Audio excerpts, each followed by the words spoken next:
Halo teman-teman pintar, pernahkah kalian bertanya, siapa sebenarnya Yesus Kristus itu?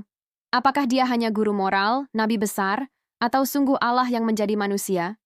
Ternyata pertanyaan ini bukan cuma milik kita sekarang. Sejak abad pertama, gereja sudah bergumul keras dengan hal ini. Ayo kita telusuri bersama perjalanan panjang Kristologi, dari gereja mula-mula, abad pertengahan, reformasi, hingga konteks kita di era digital. 1. Di awal sekali, Perjanjian Baru sudah mengajukan klaim radikal tentang Yesus. Injil menyebutnya Mesias, yang diurapi Allah. Paulus menyebutnya anak Allah dan Kyrios, Tuhan yang berkuasa.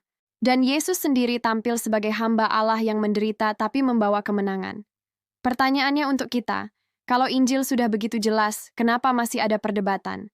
Karena memahami Yesus berarti juga memahami misteri Allah sendiri. 2. Bayangkan teman-teman, di abad-abad awal muncul berbagai pandangan ekstrem. Ada yang percaya doketisme, bahwa Yesus hanya tampak manusia, tapi sesungguhnya tidak sungguh-sungguh. Ada yang percaya adopsionisme, bahwa Yesus hanyalah manusia baik yang diangkat menjadi anak Allah. Lalu muncul Arianisme, yang bilang Yesus memang hebat, tapi tetap ciptaan, bukan Allah sejati. Nah, bagaimana menurut kalian? Kalau Yesus bukan sungguh manusia, bagaimana mungkin dia menebus kita? Dan kalau Yesus bukan sungguh Allah, bagaimana mungkin keselamatan kita benar-benar kekal? 3. Karena kebingungan makin besar, gereja mengadakan konsili besar. Di Nisea pada tahun 325 diputuskan, Yesus itu homoousios, sehakikat dengan Bapa. Di Konstantinopel pada tahun 381 ditegaskan, Yesus sungguh Allah dan sungguh manusia. Di Efesus pada tahun 431, Maria disebut Theotokos, artinya Ibu Allah, menegaskan kesatuan pribadi Kristus. Dan di Kalsedon tahun 451, lahirlah definisi klasik. Kristus satu pribadi, dua natur, Allah sejati dan manusia sejati. Teman-teman, coba bayangkan atmosfernya. Perdebatan teologis panas. Kadang ada politik kekuasaan, tapi hasilnya menjadi dasar iman kita sampai sekarang. 4. Lanjut ke abad pertengahan. Anselmus bertanya, Cur Deus homo. Mengapa Allah harus menjadi manusia? Jawabannya, hanya Allah yang bisa menyelamatkan, dan hanya manusia yang harus ditebus. Jadi Yesus harus Allah sekaligus manusia. Thomas Aquinas merumuskan Kristologi dengan filsafat Aristoteles, menempatkan Kristus sebagai pusat sakramen dan kehidupan gereja. Pertanyaan untuk kita, kalau Yesus adalah pengantara sakramen, apakah kita sungguh mengalami Dia dalam ibadah kita hari ini? 5. Di era reformasi, Luther kembali ke inti. Kristus yang tersalib. Disaliblah Allah benar-benar menyatakan dirinya. Calvin menekankan peran Kristus sebagai nabi, imam, dan raja yang disebut munus triplex. Dan tentu saja, ada perdebatan sengit soal kehadiran Kristus dalam perjamuan kudus. Apakah tubuh Kristus sungguh berubah atau hadir secara rohani? Teman-teman pintar, kalau kalian hadir dalam perdebatan itu, kalian akan berdiri di pihak siapa? 6. Masuk zaman modern awal, orang mulai mempertanyakan Yesus sejarah. Siapa Yesus yang sungguh-sungguh hidup di Nazaret? Schleiermacher menyebut Kristus sebagai teladan kesadaran akan Allah. Ritschl melihat Kristus sebagai nilai etis tertinggi. Pertanyaan retorisnya, apakah cukup melihat Yesus hanya sebagai teladan moral? 7. Kristologi makin kaya dengan refleksi abad 20. Karl Barth mengatakan Kristus adalah wahyu Allah yang final, titik akhir semua pencarian. Rahner menekankan Kristologi dari bawah, Yesus yang bisa dialami dalam kehidupan manusia. Moltmann menekankan Kristus yang menderita, Allah hadir di tengah penderitaan manusia.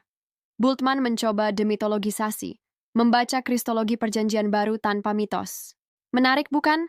Kristologi bukan sekadar teori, tapi juga jawaban atas penderitaan nyata manusia. 8. Di berbagai benua, Kristologi menemukan wajah lokal. Di Amerika Latin, Kristus sebagai pembebas orang tertindas. Di Asia, Kristus sebagai guru, sahabat orang miskin. Di Afrika, Kristus sebagai leluhur agung. Di Indonesia, Kristus dikenal sebagai sahabat, penopang, dan penderita bersama umat. Coba bayangkan, teman-teman, bagaimana wajah Kristus di kampung halamanmu. 9. Sekarang, refleksi kontemporer makin beragam.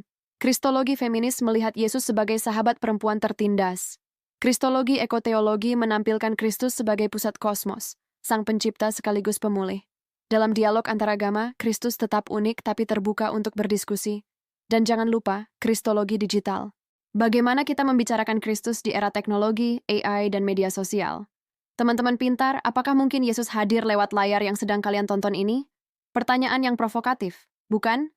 10. Jadi teman-teman, dari Perjanjian Baru sampai abad 21, dari Konsili Nicea hingga refleksi kontemporer, diskursus Kristologi menunjukkan satu hal. Gereja terus berusaha memahami siapa Yesus Kristus. Banyak pandangan muncul, ada yang menyimpang, ada yang setia pada Alkitab. Dan kita belajar bahwa kebenaran yang kokoh selalu kembali kepada firman Allah. Yesus Kristus yang sejati adalah Allah sejati dan manusia sejati, satu pribadi dengan dua natur, juru selamat dunia, yang mati di salib dan bangkit untuk keselamatan kita. Inilah Kristus yang diberitakan oleh Alkitab. Inilah pengakuan iman yang dijaga oleh tradisi gereja, khususnya ditegaskan dalam warisan reform. Kristus adalah pusat kitab suci, pusat iman, pusat kehidupan kita. Maka pertanyaan pentingnya adalah, apakah kita mengenal Kristus ini? Kristus yang sejati, bukan Kristus hasil tafsir zaman? Hanya dengan percaya kepada Kristus yang diberitakan Alkitab, kita menerima keselamatan yang sejati. Teman-teman pintar, mari kita terus belajar, bukan hanya dengan rasa ingin tahu, tapi juga dengan iman yang taat pada firman. Karena hanya Kristus, hanya Alkitab, hanya anugerah, hanya iman, dan hanya kemuliaan Allah yang menjadi dasar hidup kita. Sampai jumpa di video berikutnya. Tetaplah berpikir kritis, tapi juga berdiri teguh pada kebenaran Injil. Soli Deo Gloria.